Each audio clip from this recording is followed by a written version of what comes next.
Você está no canal Eu Estudo a Lição com o pastor Samuel Camilo. Hoje é quinta-feira, dia 29 de agosto de 2024. E o tema que estudaremos na nossa lição da Escola Sabatina será o maior mandamento. O texto que serve como base para o nosso estudo é, na verdade, Marcos capítulo 12, versos 28 a 34, que diz assim: Um dos mestres da lei aproximou-se e os ouviu discutindo.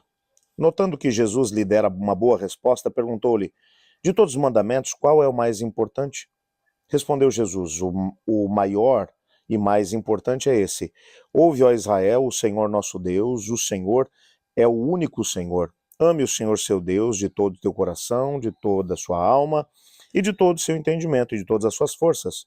O segundo é esse: ame o seu próximo como a si mesmo. Não existe mandamento maior do que esses. Muito bem, mestre, disse o homem.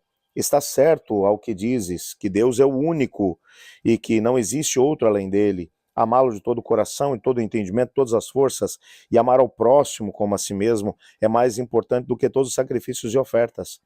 Vendo que ele tinha respondido sabiamente, Jesus lhe disse: Você não está longe do reino de Deus. Daí por diante, ninguém mais ousava lhe fazer perguntas. Bom, eu quero que você pare para poder pensar na cena que se criou. Ontem nós falamos sobre o grande embate que acabou acontecendo entre Jesus e os fariseus e herodianos, depois Jesus e os saduceus. O clima estava realmente pesado. Quando esses embates terminam, Jesus calou os adversários. A impressão que eu tenho é de que esse escriba, ele quer tentar quebrar um pouco do gelo, daquela situação difícil que ali se encontra. E ele também vai fazer uma pergunta a Jesus, e é interessante notar que quando o texto vai começar, o versículo 28 vai dizer: um escriba, um mestre da lei, aproximando-se, ouviu Jesus discutindo com as demais pessoas, e notando que Jesus dera uma boa resposta, então fez uma pergunta.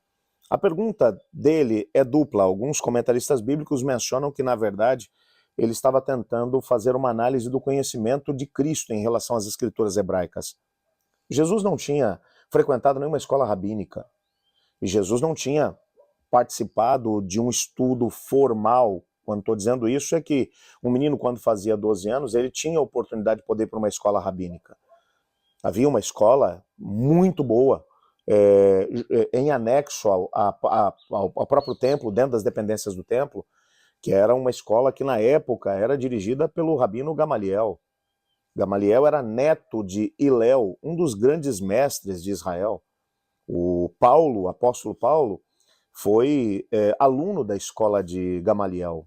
Um indivíduo, portanto, que tinha uma história em termos de educação formal dentro do judaísmo, que era uma coisa extraordinária. O que, aliás, fez dele um dos grandes nomes, apesar da pouca idade, de ter se tornado membro do Sinédrio, provavelmente muito cedo. Ele era um expoente. Alguns comentaristas bíblicos chegam a mencionar que provavelmente Paulo tivesse uma idade aproximada em relação à idade de Jesus, o que significa que quando Cristo Jesus esteve no templo e passou aqueles 2 dias na escola do templo, discutindo com professores, com os mestres da lei ali da escola, provavelmente um deles fosse Gamaliel, professor de Saulo de Tarso, que provavelmente era aluno daquela escola. Você percebe como que as coisas podem ter acontecido assim de uma forma a haver uma aproximação ainda nessa altura. Jesus com cerca de 12 anos, Saulo provavelmente também com isso.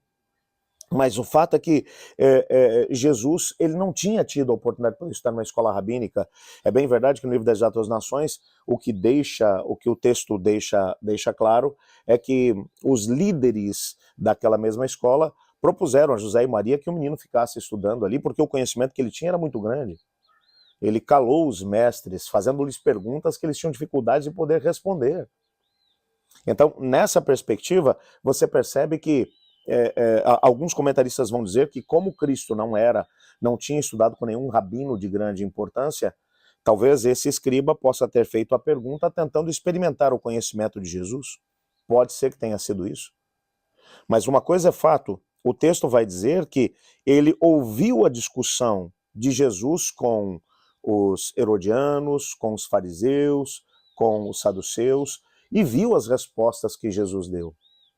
Existem outros comentaristas que vão mencionar que esse indivíduo estava sendo sincero na sua pergunta. A sua motivação era uma motivação justa. Ele queria realmente ouvir o que Jesus tinha a falar a respeito desse tema. O que é mais importante? A pergunta é: qual é o mandamento mais importante, Senhor? De todos, qual é o mais importante?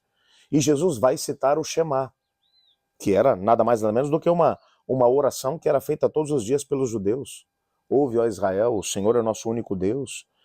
Não existe outro Deus além dele. Ame o Senhor seu Deus de todo o teu coração, toda a tua alma, de todo o seu entendimento e de todas as suas forças. E o segundo, semelhante a esse, é: ame o seu próximo como a si mesmo.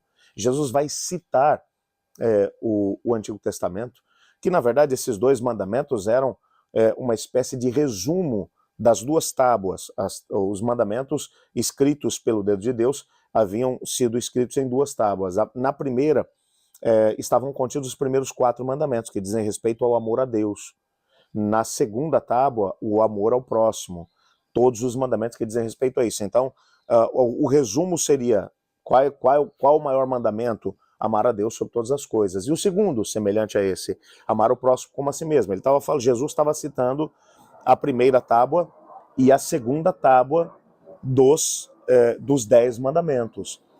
O que era perfeitamente normal naquela época. E é interessante que o escriba, quando ele vai responder, ou quando ele vai reagir à resposta de Jesus, ele vai reagir de uma forma muito positiva. Ele vai dizer: realmente, mestre, o senhor tem razão quando fala a respeito disso. E Jesus vai olhar para ele, e eu gosto da forma como Jesus trabalha. Aquele indivíduo, se ele foi motivado por uma ação de tentar experimentar o conhecimento de Jesus, ou se ele foi sincero na sua pergunta, a resposta de Jesus foi tremenda. Jesus vai olhar para ele e vai dizer: você está tão perto do reino, você está tão perto de dar um passo em relação ao reino. Continue assim, mas talvez, eu imagino Jesus dizendo: dê um passo a mais. Uma coisa é fato: depois da morte e ressurreição de Jesus, houve uma grande quantidade de líderes religiosos do tempo de Cristo que acabaram aceitando o Senhor Jesus. Não é à toa que 2 fariseus, José de Arimateia e Nicodemos, é que vão se colocar à frente, vão até Pilatos pedir o corpo para ser enterrado, para ser sepultado. Os discípulos não tiveram essa coragem, mas eles foram. Eram 2 homens de grande importância, eram membros do Sinédrio. O próprio Gamaliel, em determinado momento, ele vai fazer algumas observações, colocando o grupo pensando a respeito daquilo que eles queriam fazer com as perseguições movidas a Jesus e seus discípulos. Ou seja, haviam pessoas que eram sinceras. Talvez esse possa ter sido um indivíduo que depois da ressurreição de Jesus também acabou por assumi-lo. Nós não conhecemos o desdobramento da história, mas uma coisa é fato: o amor de Cristo é o que nos motiva. É interessante aqui que eu realmente concordo com o autor da lição quando ele diz: o escriba foi honesto, viu a clareza e simplicidade da resposta de Jesus e a confirmou. Podemos imaginar o olhar de desconfiança dos outros líderes religiosos, uma vez que o escriba honesto disse que a resposta de Jesus era válida, algo que ninguém mais estava disposto a fazer. Jesus também o elogiou. Eu acho interessante isso.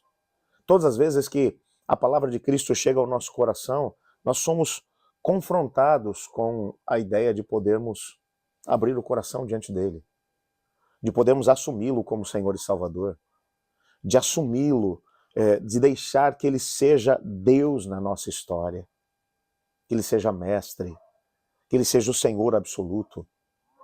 Esse indivíduo estava bem perto de poder fazer isso, mas ele foi além da maior parte das pessoas daquela época, dos líderes pelo menos que ali estavam. Os demais queriam pegar Jesus em alguma contradição. Ele estava disposto a dizer: o Senhor respondeu bem e de forma sábia.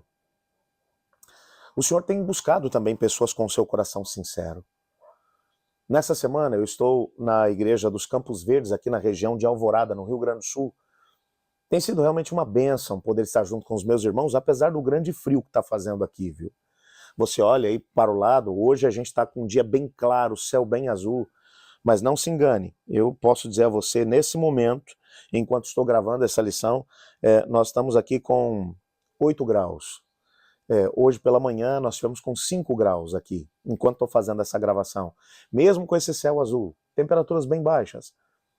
Mas ao mesmo tempo, muita gente tem vindo, tem tomado decisões preciosas ao lado de Cristo. Aliás, até aproveito para poder te dizer que se você é daqui da região e quiser se aproximar ali, quiser estar conosco celebrando ali, estamos estudando sobre a história de Paulo durante toda essa semana.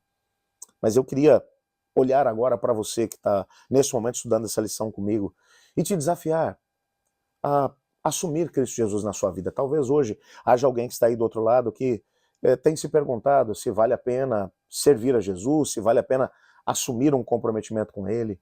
Eu quero dizer a você que o único lugar seguro onde podemos estar é nos braços do Senhor. Tenha coragem de assumi-lo em tua vida. Eu quero orar junto com você. Una-se a mim. Obrigado, Pai, por tua palavra e pela certeza que temos de que nos amas.